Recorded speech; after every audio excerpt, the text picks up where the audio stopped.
Hey, ambitious dentist, welcome to Start Your Dental Practice, the show for existing and aspiring dentists to take your dental practice to the highest possible level. I'm your host, Jonathan Van Horn, CPA and ABV, founder of DentistMetrics.com. In every episode, we aim to demystify the how to start a dental practice problem by bringing on world-class dentists, influencers, and consultants in the dental industry to pick their brain about how to get past the barriers involved from going from no practice to being a practice owner to owning your own successful dental practice. So we all have different reasons for wanting to start a dental practice. Maybe you've always had a passion for the dental industry, maybe you love making a difference in your patients' lives, or maybe you just love the challenge of building a thriving business. The truth is, whatever your reason is, what you do matters. But sometimes that's really easy to forget. We get so caught up in the grind to build our practice that we let it run our lives. And yet, I truly believe you can have both a successful dental practice as well as a lifestyle that you love, which is why I'm so excited to share my conversation with today's guest, Dr. Ben Kacos. Dr. Ben's a private practice dentist and a coach consultant for the Dental Success Institute. He's also the founder of ExploreEducationCE, a really unique continuing education program which mixes dental education with an outdoor sports twist. He's been fortunate enough to be mentored by some of the best in the business, and he has some really surprising insights on how to take your practice to the next level. His unique story is something you really don't want to miss. So here's just some of what you're going to learn today. Why Dr. Ben chose less money to learn more when starting in his dentistry career, how Dr. Ben turned his passion for outdoor sports into a thriving dental education business, the biggest mistake Dr. Ben made when he acquired his first practice, the power of simple systems and how they can reduce your stress and make you more profitable, why Dr. Ben became a dental coach and what he's learned, how to build relationships with other dentists in your town and location, the importance of having a clinical mentor and how to get one, and 3 creative ways to build loyalty with your patients. Now, at the end of the episode, you'll find out where to get Dr. Ben's most popular keynote speech, where he shares his best tips and tricks to build a lifestyle and practice that you will love. So be sure to listen all the way through this entire interview to get access to that. Now, I just re-listened to it during my lunch today, and it's definitely jam-packed with actionable insight. So now, here's my interview with Dr. Ben Kacos. Hello, ambitious dentist. Today I have with us entrepreneur, dentist, upstart, Dr. Ben Kacos. Dr. Ben is the founder, CEO, creator of ExploreEducationCE.com, which is this really cool resource that you got to really hear about to understand. He's a coach for the Dental Success Summit with our friend of the podcast, Dr. Mark Costas, as well as the owner of Benjamin Kacos DMD, a really great dental practice down in Louisiana, I believe. So, Dr. Kacos, thank you so much for coming on today. Man, I'm flattered, honored to be invited as a guest on your podcast. Thanks for having me. Yeah, absolutely. You got a really cool story. You got a lot of things going on, buddy. Yeah, it's something I'm struggling with. My wife accuses me of having too many irons in the fire, but I think I'm addicted to busy right now. Well, yeah, you have a couple of kids, right? I do, yeah. A 1-year-old daughter and a 3-year-old son. Oh wow, yeah, we're right there together. I've got a 3-year-old daughter and a 1-year-old son, so it's a busy time, isn't it? Yeah, a lot going on. So tell me about how you got into dental practice ownership, first of all. Yeah, when I came out of school, I knew that I wanted a mentor, and so I had about 5 job offers in Shreveport, Louisiana, where I wanted to set my roots. And oddly enough, I chose the practice where I'd probably make the least amount of money. But I thought it was the best mentor for me, a guy that I had a lot in common with and felt like our lifestyles and our philosophies were similar. And so I went to work for him as an associate for 2 years. And at the end of that 2-year period, I just knew that being an associate wasn't for me. I needed to own my own place. and control my destiny, have more control over my destiny. So we parted ways on great terms. We still talk very often, at least once a week, and meet for breakfast and enjoy hunting and fishing together outside of work. But I purchased my first practice 3 years ago. Very cool. So was that a easy transition of buying that practice, or was that one of the horror stories that we hear about? No, it wasn't a horror story. I will say, the old adage, had I known then what I know now, I would have done things differently. Such as what? Just knowing how to analyze the numbers of a practice in more detail. I knew the 10,000-foot view, productions, collections, overhead, lab costs, supply costs. I knew some of that kind of stuff. Where I really got off base was with employee payroll, in particular the hygiene department. I had a grossly underperforming and grossly overpaid hygiene department that has been was an Achilles heel for the first 3 years up until April, actually. That happens, doesn't it? Inheriting a bad habit. Yeah, you see these dentists that have gone their whole career with employees, and they pay them based on tenure, not on achievement or production. They don't eat what they kill. They just eat because they're sitting at the table. And when a younger guy or another guy comes in to buy that practice, it puts them in a bad position. So have you fixed that Achilles heel? Have you addressed that and put a shield around it? I have. It's been the most painful thing that I've experienced in my professional career, but it is fixed, and I have a rock star hygienist now. The last hygienist had to be terminated, and I want all the listeners to know it wasn't because of money that she was terminated. I tried and tried and tried to coach her up, and she wasn't coachable, and there was several issues of conspiracy and deceit, and that's ultimately why she was terminated. But that gave me the opportunity to correct the problem with a new hygienist. And you're not going to run into that issue ever again, right?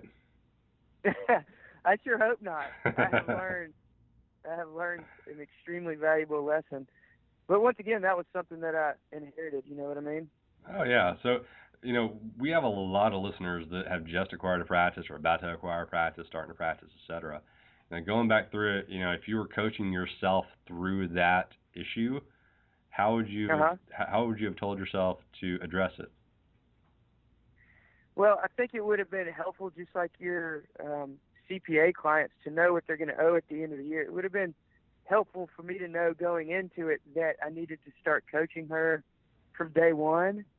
And I may have even had I may have had reservations in purchasing this practice had I known more about the hygienist. The hygienist is funny. It's a double-edged sword. I think we might go down a little bit of a rabbit hole here on this topic, but this hygienist is extremely charismatic and had extreme influence over the patient base. And so she was fantastic in patient retention. When the selling doctor retired and I took over, I think I could count the number of patients that moved on on one hand because they all stayed on for her.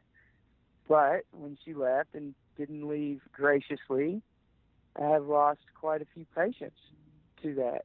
Do you have an idea of a percentage or anything like that of patients? I think that we've lost about 150 patients since April. I think we're going to see the number continue to grow. As patients come in and realize that she's gone, they may move on.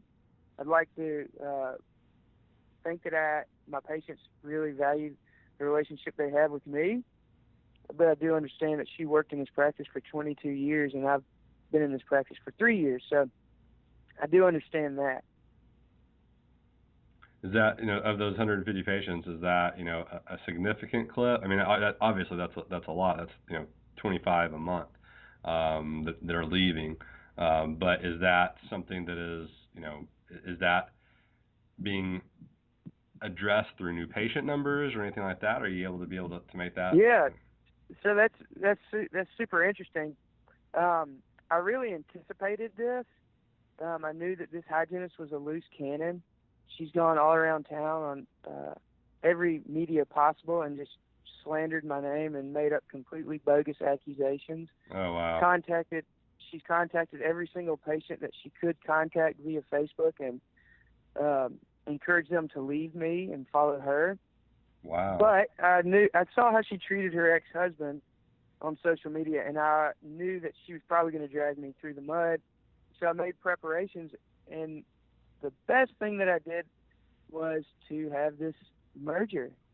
I bought my second practice on July 1st of this year, and the increase in production from that, we've actually seen monumental growth since she left. Even though we've experienced such a loss of patients due to that, our production numbers are skyrocketing and collections.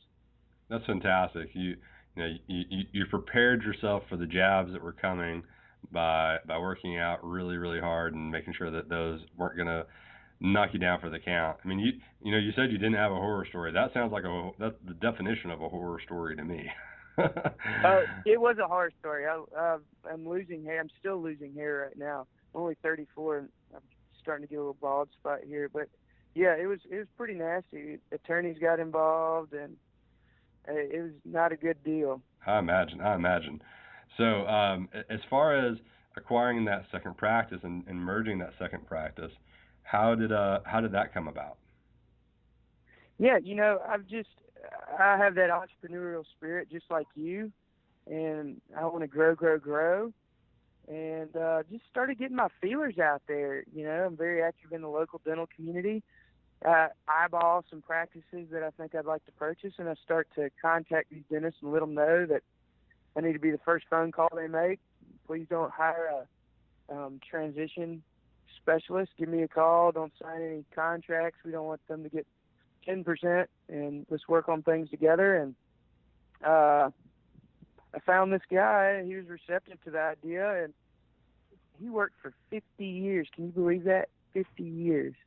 A long time. So, yeah, I've been in practice 5 years. You can call me in 45 years, and I promise you I will not be holding a handpiece. Probably in a duck bond. Yeah. Yeah, so we just we worked on a number, and it all worked out. That's great. So, as far as when you went in and looked at that practice, what are some of the things that you looked at to make sure it was going to be, the right deal for you? Yeah, well, obviously looking at the productions, the collections, the treatment planning, having some heart-to-hearts with this dentist on his career and how his career has evolved, talking to his staff, talking to his hygienist. When going over the numbers, I realized that there's a dramatic decrease in his productions, and they all confided in me that he just was tired and didn't want to do the dentistry anymore. He was referring tons out, referring out extractions, referring out his endo, doing a lot of patch dentistry as opposed to crowning a fractured cusp. He was putting a little composite on there and watching it. I found that they didn't have any up-to-date protocol, no systems, no concrete billing protocol. Insurance was kind of spotty. So I realized that this was a practice that was grossly underperforming. Mm-hmm. And so I felt like there was a lot of value in the purchase price. So how did you handle the staff whenever you merged this practice? Did everybody survive the merger, or did they not? Yeah, so I offered each of them a job at their current rate, and the two of them did not accept. The hygienist did accept, and honestly, the hygienist was a linchpin. I wouldn't have purchased the practice if the hygienist didn't agree to come and work for me. I felt like having that one familiar face. She probably had more contact with the patients than the dentist, as far as hours per year, and so she agreed. I felt like she was underpaid a little bit, so I optimized her pay schedule, and that's been a good transition. That's fantastic. That's really good. How did you? So whenever you shuttered the doors of the other practice, how did you make sure those patients came over to see you at the new location? Yeah, so several things. The first thing I did was I purchased all the equipment, and most of the equipment was ancient, but I wanted it in my possession. I wanted to strip that space clean so nobody else could come into that space for a startup location and kind of parasite off of those patients just coming back to the same door. Sure. Yeah. Oh, yeah. Mm-hmm. Smart. I authored the letter, had the final editing power of the transition letter that he sent out to all of his patients that he'd seen over the past 24 months. I included on that letter a picture of me and the hygienist. And then I gave the hygienist a little bump, a little money up front, with some money on the back end that was contingent on her personally calling each and every patient and welcoming them, giving me her seal of approval, and welcoming these patients to the new location. And then I personally call each and every one of my new patients, whether they're merger patients or organic new patients, the night before they come, and welcome them to the practice. I feel like that's something that has helped in this transition as well. Very cool stuff. That's super interesting. You hear about the older docs, going away, retiring, selling, and they just have, they never hit stagnation, that little bitty decline. They just fell off a cliff most of the time because of exactly what you said. Because a lot of the older generation, they don't want to retire. Like, they love working. That's their golf.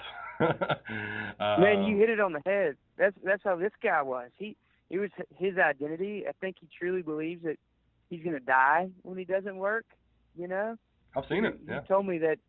He told me that he's been thinking about it. He's known that it was time to pull the trigger for years, and he literally just couldn't bring himself to it from an emotional standpoint. Happens a lot. And then what happens is they can't mentally let go because they've been the linchpin of their family, linchpin of their staff's family, linchpin of their patients, and they have to consistently be the head of those people and helping those people. And they feel like if they leave the practice or sell the practice, they stop doing that. They lose that focus, they lose that centrality. And as soon as that happens, they allow everything else. They say, okay, I'm going to stay here, but I'm going to let my business decline to where it's worth literally pennies on the dollar of what it used to be, because that's right. The business side of things just isn't there.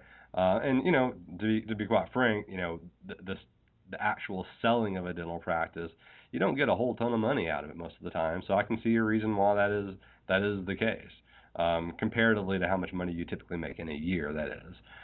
So you're right. So yeah, that happens a lot, and it creates a lot of opportunities for young, smart guys such as yourself. I think it's super, super, super smart that I don't know if that was the stars aligning or if that was strategy. It sounded like strategy of that happening right around the time that the other hygienist was leaving, because that really seems like that's put you over the goal line to make sure that things are still going in the right direction, which is up. Yeah, well, it was a little bit of both. I really was planning, but the stars did align, and this guy did come into my life. I will say this: I wouldn't have let that hygienist go until I had the backup plan. Yeah. Very interesting stuff. So you said you call each new patient the night before they come in? Yeah. Mhm. Sure do. That's really interesting. And so you call them the night before and after as well, or is it just the night before? Yeah, both. Both. I believe that's the beginning of my treatment plan, the night before phone call. Interesting. Walk me through how does that. So if I was a new patient, what would you be saying to me? It's really, really quick and easy. I just say, hey, Jonathan, I'm Ben Kacos. I'm the new dentist you're coming to see tomorrow. And I'm calling you tonight because I wanted to take the opportunity to welcome you to my practice. I want you to know I'm excited to meet you, and my entire staff looks forward to taking great care of you. and that's it. Love it. I love it. That validates their decision to come see you. And if they aren't going to show up tomorrow, they will probably say, "Oh, crud! Jenny's soccer game is at that time, and they didn't release the schedule until last week. I completely forgot to reschedule with you." Yeah. I love that. That's fantastic, and I bet you get a lot of voicemails too. Yeah, I do. Yeah, from my cell phone number because they don't recognize that number. Which is but perfect. I'll leave it there anyway. Which is perfect because they are not expecting that. I love it. That's perfect. Right. Very interesting stuff. So tell us about how you ended up becoming a coach for dentists. Yeah. So Dr. Mark Costas is my biggest professional mentor as far as the business side of dentistry. We really hit it off, and I have learned tremendously from him and from the group that's involved with the Dental Success Institute. I owe Dr. Costas all the credit, but I've been able to implement and learn from other courses, and I really enjoy speaking and helping other people. And Dr. Costas realized this and brought me on as one of his coach/consultants and speakers. So I've begun speaking engagements for him, and I've begun my own deal called Explore Education. And the difference between Explore Education and typically all other CE opportunities is that I mix CE with fun things like hunting, fishing, snow skiing. I'm really trying to get together a mission trip where we mix CE and a mission, a dental mission. I'm looking at joining Mission of Mercy up in Alaska, or even going down to South and Central America to do some mission work in CE down there. Very cool stuff. So, just getting to mix the travel. So, from my CPA hat, I have to say, so you're going for CPE that happens to be at the same time as these other events are occurring. Or maybe the events are occurring immediately after, or immediately before the event is occurring, so that you can have that fall into that tax code. But outside of it, I don't want to put everybody to sleep immediately. But that sounds like super fun. That sounds like something I would want to go do for my CE. I wish that someone would do that in the CPA world. We've got to get 60 hours a year for us to be able to get for CE. So we have to spend a week and a half in CE just as ourselves. So if somebody were to do something like that, that'd be awesome. That's great.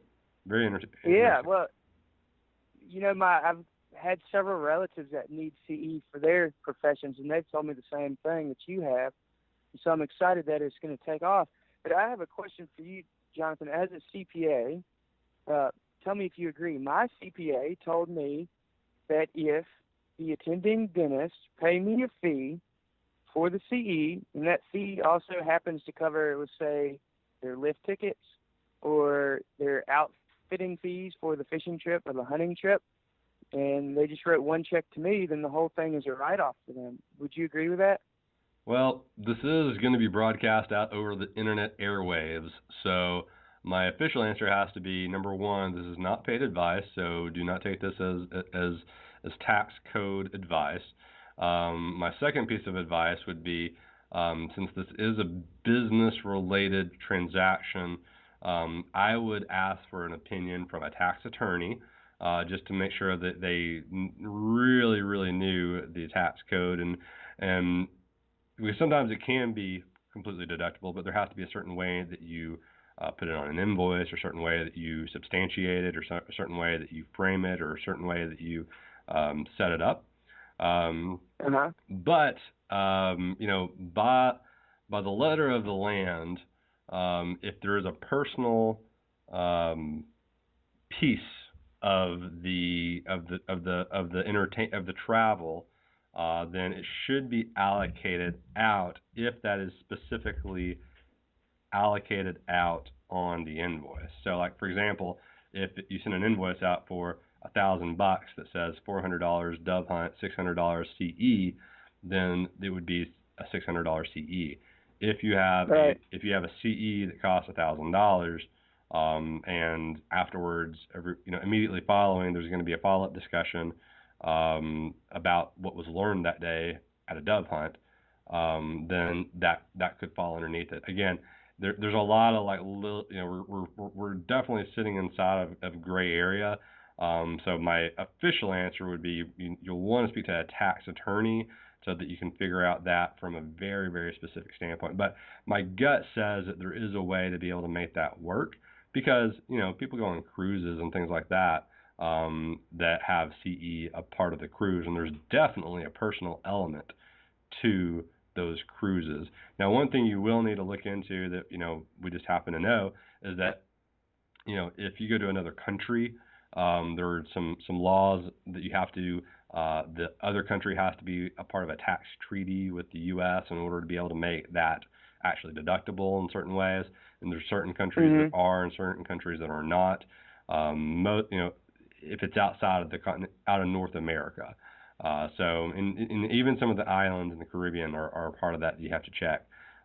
So yeah, definitely ask a tax attorney on that one. And again, disclaimer for everyone out there listening, this is not tax advice. This is, I am a CPA, but this is not paid tax advice. You're listening to me for free on a podcast. So talk to your own guy about this information. So, but yeah, that's my 2 cents. Cool.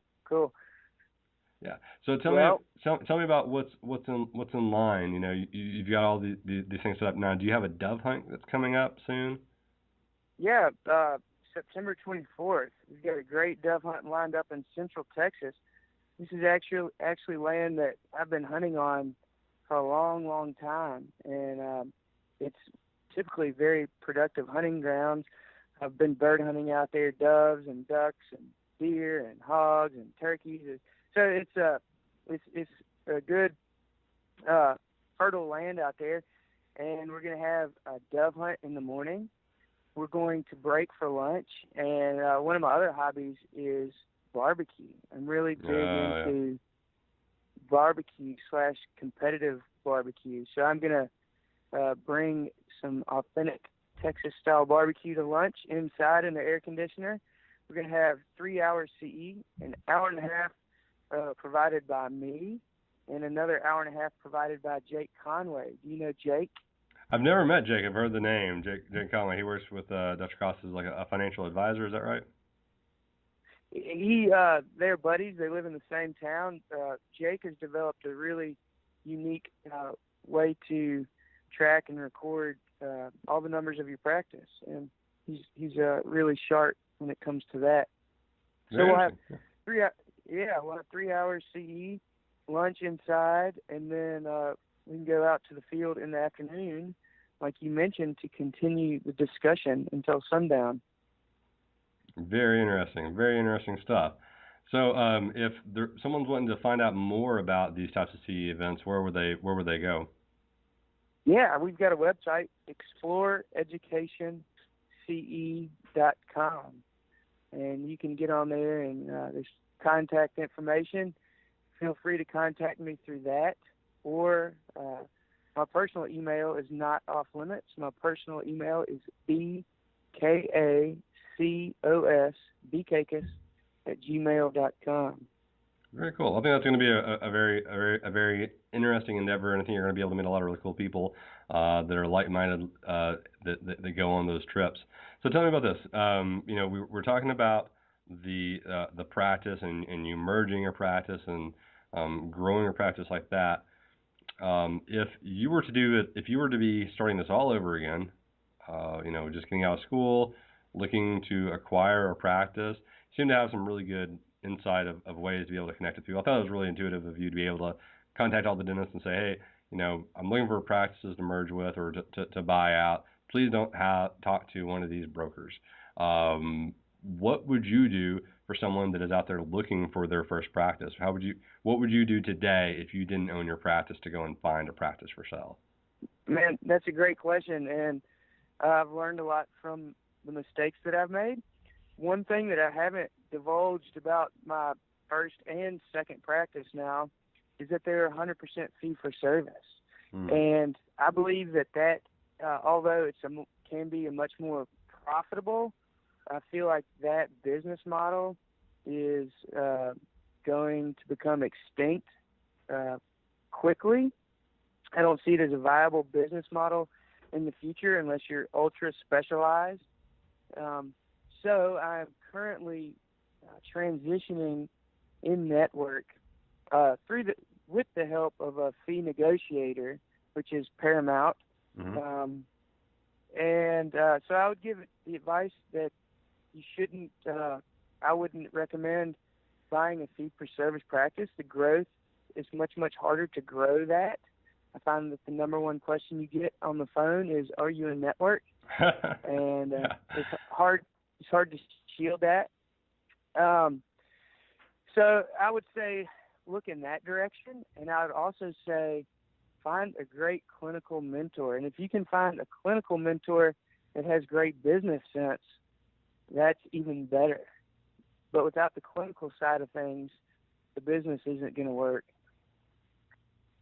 That's so important. I talk a lot about how clinical philosophy has a lot more to do with profitability than a lot of people like to talk about. It really does. And as well as, when I say clinical philosophy, that's not just, what we're doing in people's mouths. That's also how the whole practice is ran, what the goal for the practice is as the result for the dentist and their patients. It has a lot more to do with profitability than, for example, if we're buying our supplies from Safeco or Benco. Right. And I think that you doing those fee-for-services, that opens up a lot of opportunity for growth, and you've already got a really good base at that point. As long as you don't have too many people that were fee-for-service that were just coming to you and had insurance, and you were having to honor those insurances anyway, and now you're in network with them. But that's like you said, it very well could become extinct. It could become extinct literally overnight if the government adds in that you have to have dental insurance as a part of, universal health care or whatever the Obamacare, whatever you want to call it. Right. By definition, you would become in network if that were to happen.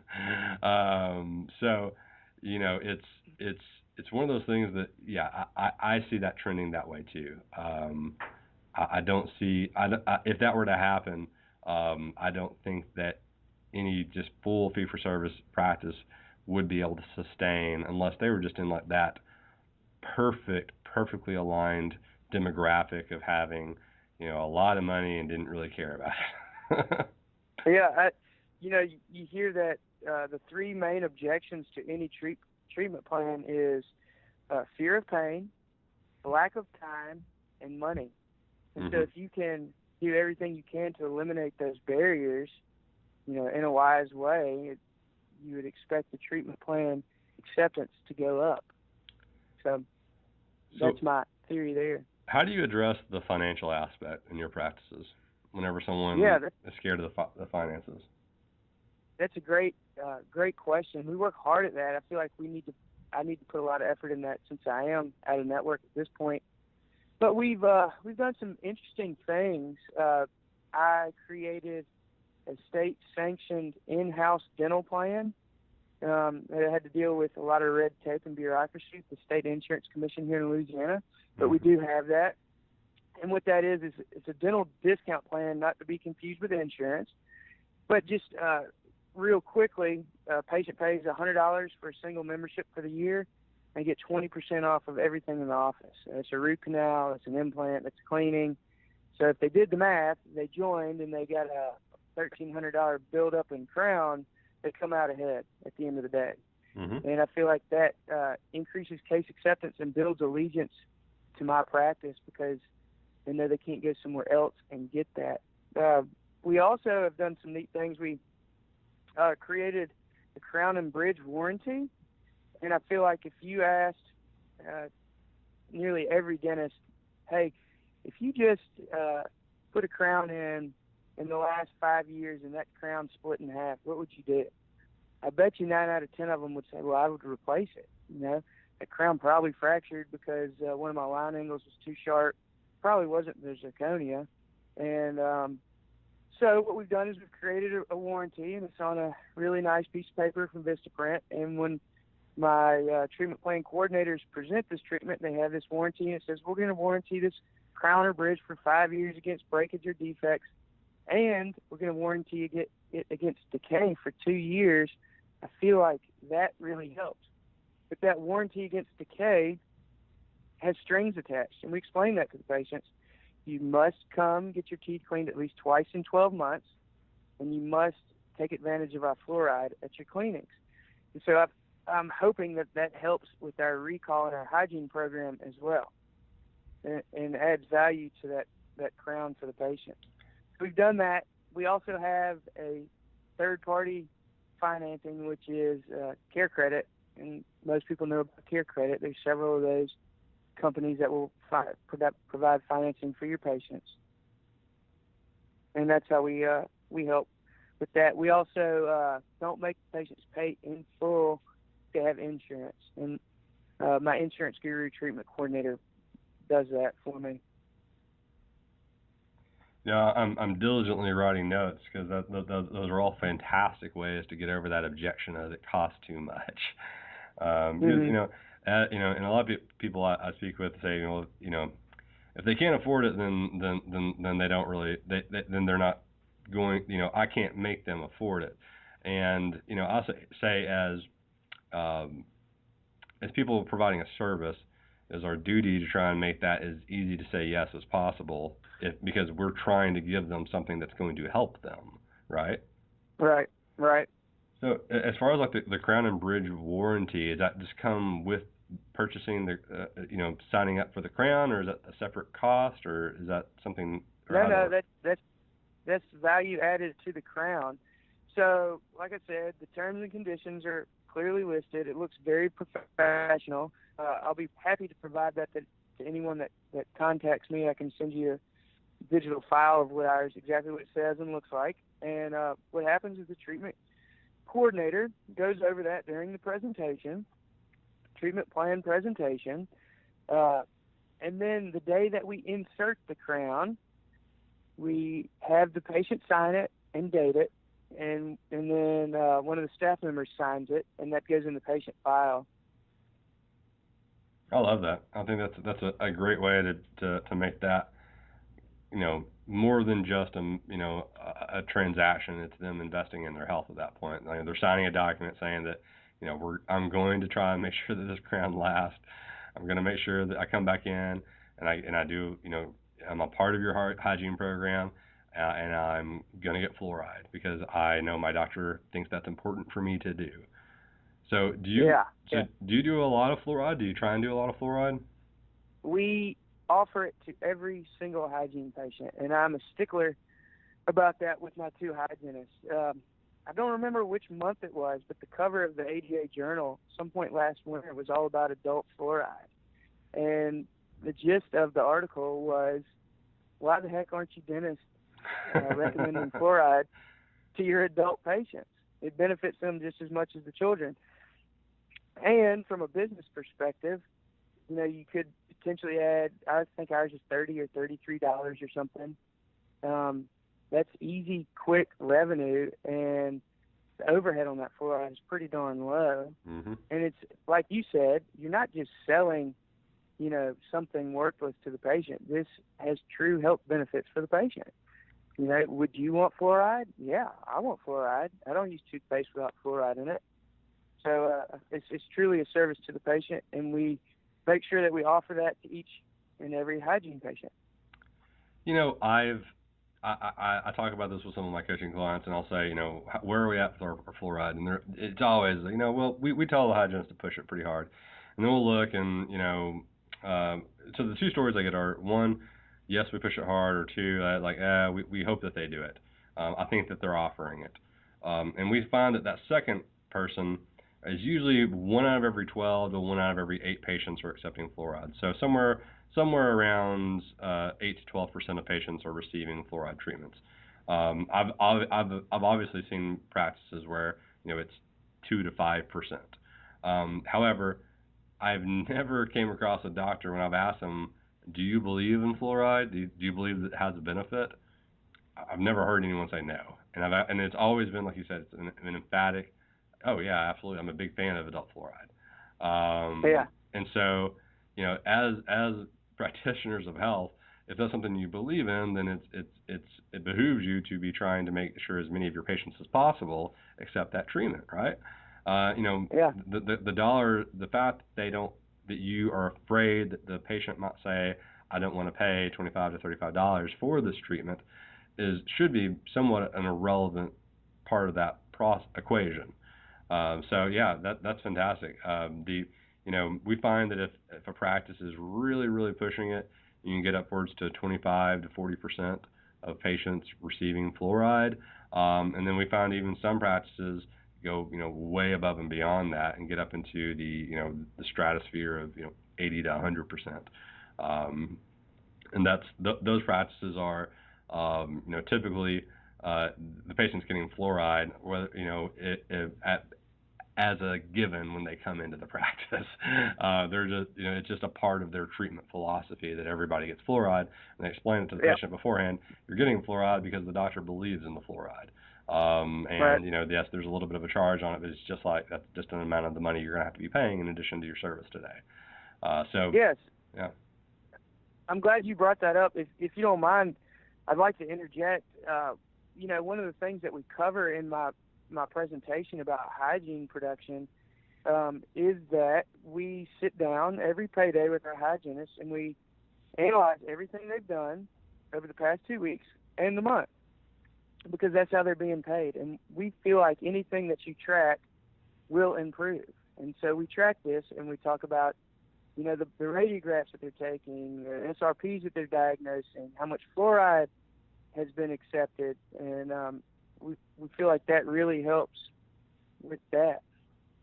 The accountability and the fact that they're thinking about it, even if it's only every payday, at least it's twice a month, that you're reinforcing the importance of that. And I'll tell you something else that's been really interesting to me since I've started to do this. You hear, as people check out in your office, you hear the 115, all right, they had a prophy, no bite wings. 152, that was a prophy and bite wings. You start hearing 180s.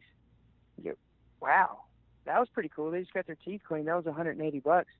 That's $30 extra. And then you multiply that, one of my hygienists is in the 30% range on the fluoride acceptance, times X number of patients a day. We'll call it 3 patients a day, 4 times a week, 4 days a week. You just got you just added an entire day of hygiene from fluoride. Mm-hmm. And so it can make a tremendous difference. It really does. It's all those singles and doubles that make the ball game, make you win the ball game, right? Yep. Well, this has been a really good interview. You've got a really fascinating story, and you've given some really, really good value to people out there listening about the ways to be able to do things in a very intelligent manner. I really love the Crown and Bridge warranty. I really love and I'm sure there's people out there thinking, like you said, well, I already guarantee it, but it's it's an actual transaction occurring, you promising the person that it's going to be okay, which is going to be. Go ahead. Yeah, you frame it in a way, like, is the dentist next door? Now they're thinking, does my husband's dentist do a warranty? Did that guy down the street with the billboard, does he do a warranty? And chances are, if you ask them what's going to happen to this crown if it breaks in 3 years, they tell you, but it's not official and drawn up like this, which is impactful. Oh, yeah. And it really helps people get past that little moment of indecision in their head of, do I really want to spend the money to do this? Right. And if they have something, just, every little bit of value brings them closer to that edge of saying yes. And I'll be honest with you, looking at dental practices numbers, one of the most, if not the most, highest correlation to profitability I've seen is the amount of patients you get to say yes to crowns. I mean, I'm serious. Yeah. In most practices. So the more you can do that, the more profitability you have, and that means convincing someone to have a permanent solution rather than a temporary solution with doing a filling or something like that. It's getting people to come back in when they've had a build-up done but not had the crown finished. All those things, those when we look at those, our most profitable practices across, a sample size of 40 or 50 practices, that number is almost universally the practices that are the most profitable. That number is one of the best compared to the other practices in that study. So very interesting stuff, very cool stuff today. I think we've given a lot of value on this interview. It's been one of my favorite ones. So guys, I urge you to reach out to Dr. Ben, shoot him an email, say hi, thanks for coming on. Give him some of your time, since he gave you so much of his today. He's going to do a lot of really cool stuff in the dentistry world.